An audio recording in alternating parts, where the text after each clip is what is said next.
ఇప్పుడే జీ5 app download చేయండి. చూడండి మీ ఫేవరెట్ టీవీ షోస్ ఎప్పుడైనా ఎక్కడైనా. అక్షయ్కు అమ్మా నాన్నలయ్యే అర్హత మాకు లేదని అనుకుంటున్నారా? అది కాదు బాబు. ఎందుకు మేము దత్తత తీసుకోకూడదు? ఒక్క కారణం చెప్పండి చాలు. మీ మనసులో ఏముందో చెప్పండి. అది మాకు సబబు అనిపిస్తే మా మనసుకు మేము సర్ది చెప్పుకుంటాం. నన్నేం అడగొద్దు. తాతయ్య, నువ్వు బయటికి చెప్పుకోలేని రహస్యం ఏదైనా ఉందా? అందరి ముందు చెప్పుకోలేకపోయినా తరువాతైనా నాకు చెప్పు తాతయ్య. నేను మేడం వాళ్ళకి చెప్పుకుంటాను. అలాంటిదేం లేదమ్మా. కారణం లేకుండా కార్యం ఆపితే ఆ పాపం మీదవుతుంది. మేము ఒక మొక్కకు నీరు పోసి పెద్ద చేద్దామని అనుకుంటున్నాం. వద్దని మీరు అంటున్నారు. చాలా తప్పు చేస్తున్నారు. అక్షయ మా కూతురైన తర్వాత స్కూల్లో చేర్పించే దగ్గర నుంచి ఏ విషయంలోనూ మా కుటుంబ సభ్యులు మాకు అడ్డు చెప్పరు. అనాథ అన్న శాపం నుంచి విముక్తిరాలవుతుంది.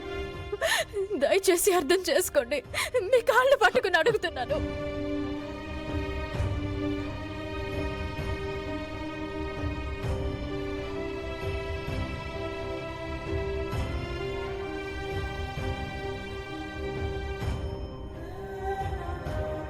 మా ఇంట్లో పెద్ద పెద్ద సమస్యలు వచ్చిన రోజు కూడా నా భార్య ఏనాడు ఎవరి కాళ్ళ మీద పడలేదండి. ఈరోజు అక్షయ్ గురించి మీ కాళ్ళ మీద పడింది. మనం ఇంతలా ప్రాధేయపడుతున్నా ఆయన మనసు మారటం లేదు.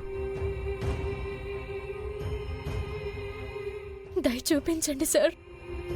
జరిగిన దానికి మీ ముందు తల వంచుకుని నిలబడటం తప్ప ప్రస్తుతం నేను ఇంకేం మాట్లాడలేనమ్మా.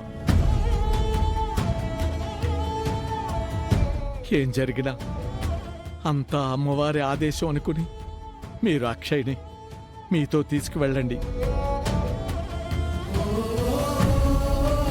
అంతేగాని ఇంక నన్నేం అడగండి, నన్ను ఇబ్బంది పెట్టకండి.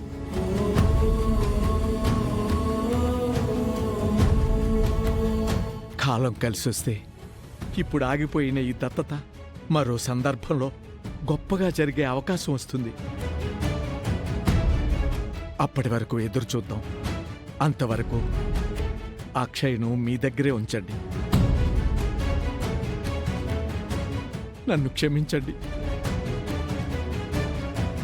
అక్షయ, ఈ తాతయ్య ఏం చేసినా నీ మంచి కోసమే చేస్తాడమ్మా.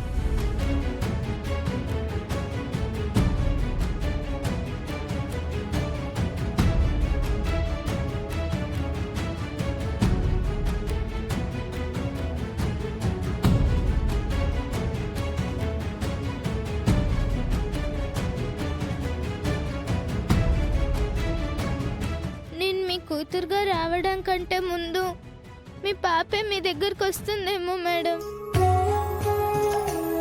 అందుకే ఇలా జరుగుంటుంది. మీరు బాధపడకండి. నా వలన మీకు కలిగిన ఇబ్బందికి, మీరు పడిన మాటలకు నన్ను క్షమించండి.